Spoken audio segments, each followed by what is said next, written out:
Let me come to perspective number two, and why this is a wrong debate to have, small versus large, because they are saying that there are other larger issues facing the sector as a whole, and all of us are aware. But in terms of funding, if you look at it, first is very obvious that from last 2 years, since the COVID hit and all that, CSR fundings are going to PM cares. Therefore, CSR organizations to whom we had flogged because government stopped funding NGOs, there also we are in some cases or in many cases not drawing a blank, but certainly those monies have reduced. And I don't have to give personally told stories who have told us that we got a call from the finance ministry, we got a call from a member of parliament, we got a call from district collector. So CSRs are getting calls from several government officials and politicians nowadays. Their life is not simple either. If you were to actually, uh, I'm not being a devil's advocate. I'm just trying to understand their picture, their side of the story as well. Increasingly, you are also seeing that certain aggregators like the Nudge, the Give India are also able to convince for right reasons, I hope, as it happened in COVID second wave also. Those monies are going to these aggregators. Therefore, the NGOs that are in the field, and this slide is for the field implementation NGOs, they feel that the aggregators don't have the track record, don't have the field track record. Yet the money is going to them, money is not coming to us. If you look at the multilateral organizations like the World Bank and National Rural Livelihood Mission, I'm quoting NRLM, again you see that World Bank policies are such that obviously by virtue of the Bretton Woods institutions history, the money goes to the government. It does not come, and the money government is getting from the bank is not passing on to the NGOs. RCRC has a MOU with the Ministry of Rural Development to work in 100 districts. But that money of the World Bank through the government will go to communities. It should likely go there. But who will implement it? So again, we are left high and dry to go and look for funding somewhere else for HR, human resources, which is most critical. Now, there are also no networks. RCRC is one of its kind who will set up multi-NGO kind of projects and try to get money for these members.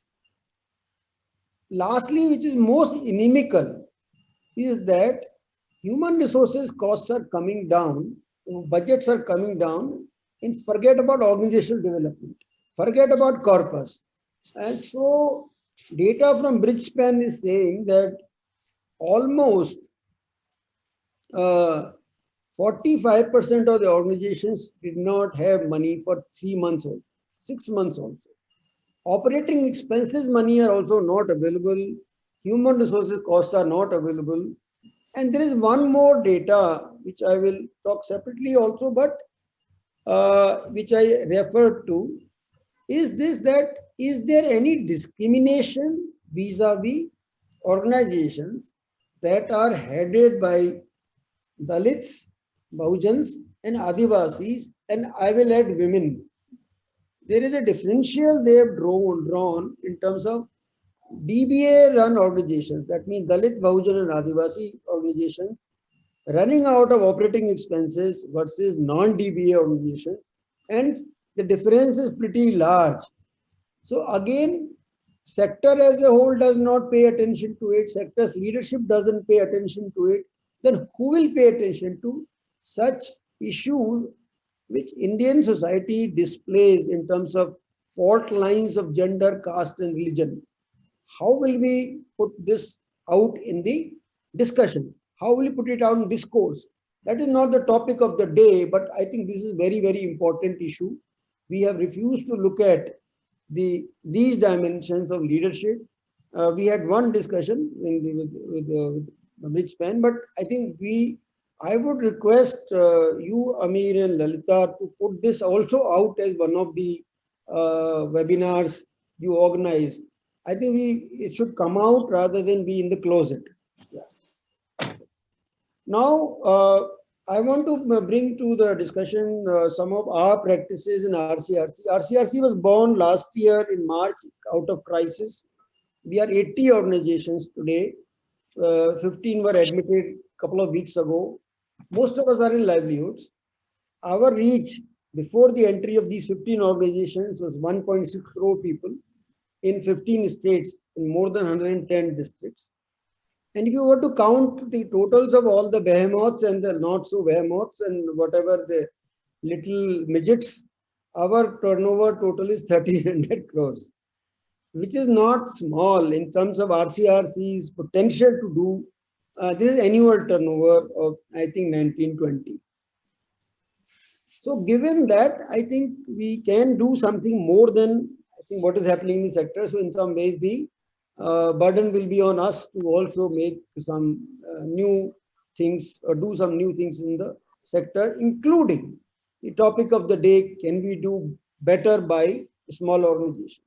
And there are a number of organizations. I'll come to what is our policy. So we have resource sharing strategy, how we will prioritize small organizations when we are allocating resources. I'm giving you an example of crypto. We 22 organizations together have gone to crypto, and we have been absolutely democratic in putting the proposals together. In fact, we have said that you should restrict, large organizations should restrict their demand. I told SPS, for example, Samaj Pragati Sahayog, don't put up a proposal for 5 blocks. So they said, okay, we'll only put up proposal for 2 blocks. So that is how we are trying to. I will next slide is much more detailed. Second is highlighting small organizations. In the COVID times, I've been personally requesting members to give me a one-page note and also videos and photos. And I've been putting it out on my own social media handles, such as the LinkedIn and Facebook, and also Twitter.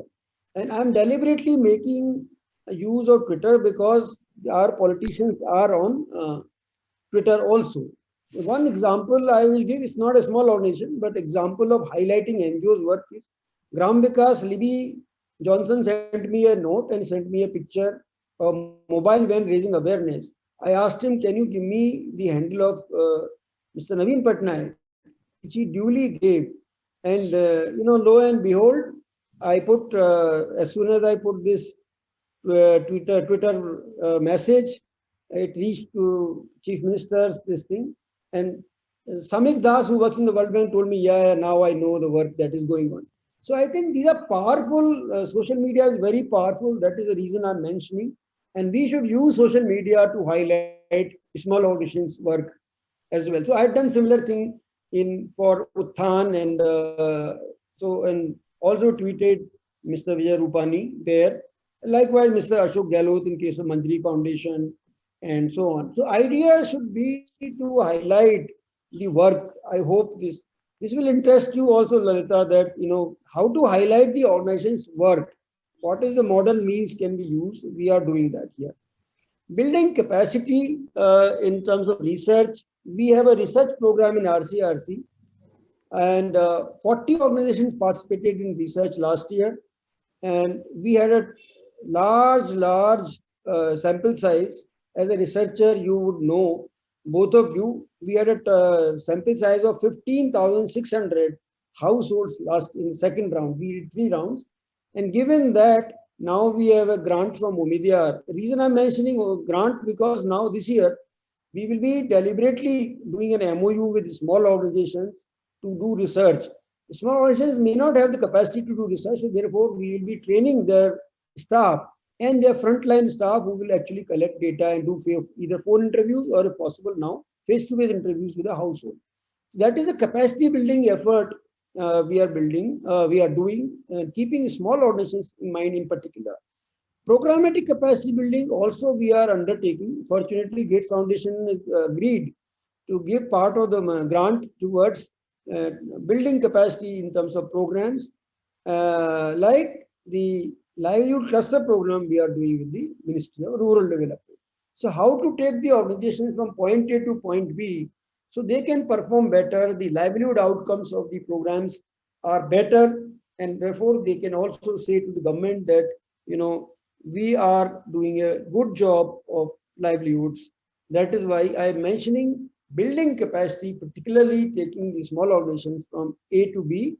We will also try to do some strategic visioning, missioning work also for the small organizations. Lastly, in the process of building capacities of the organizations, we know that Pradhan type organizations, AKRSP type organizations, FES type organizations, SPS type organizations have very, very good human resources.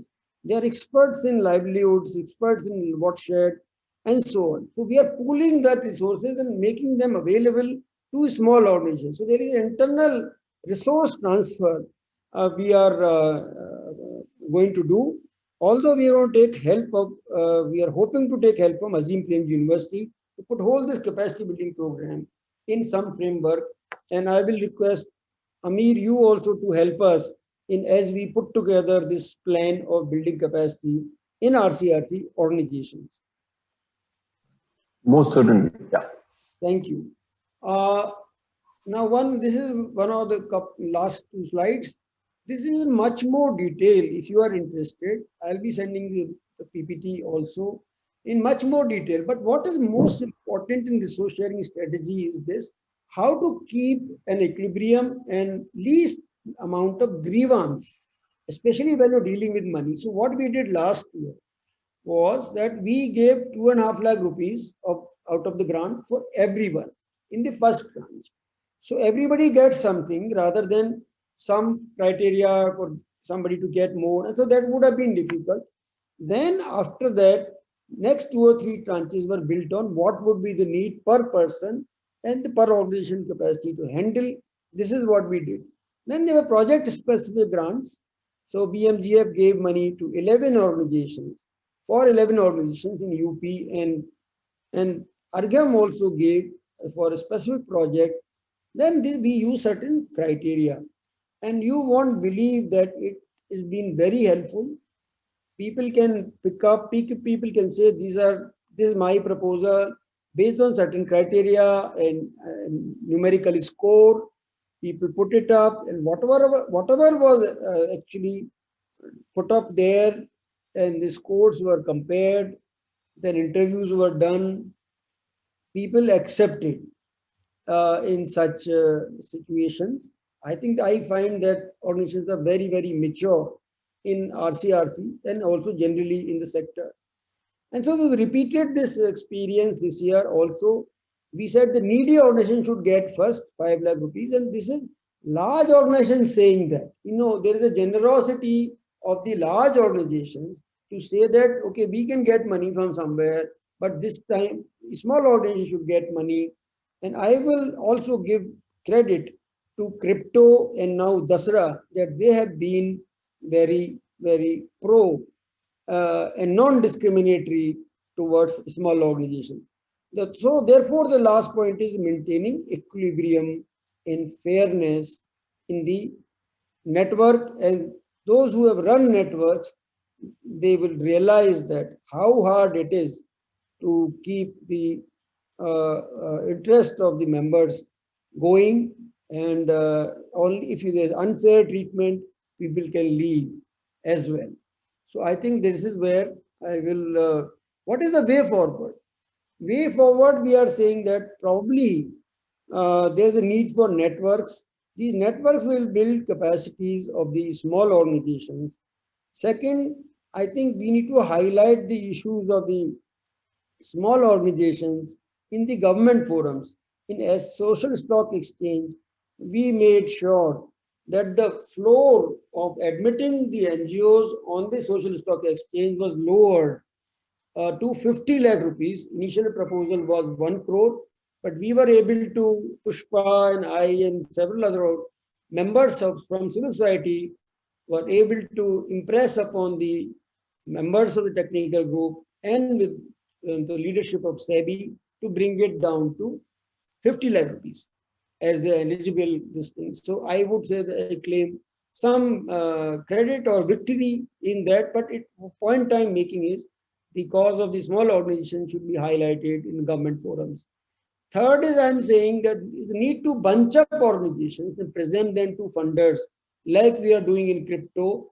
Also, what Catalyst 2030 we are trying to do it in the Now Fund to get 100 organizations, 3 lakh rupees tools who are finding survival difficult.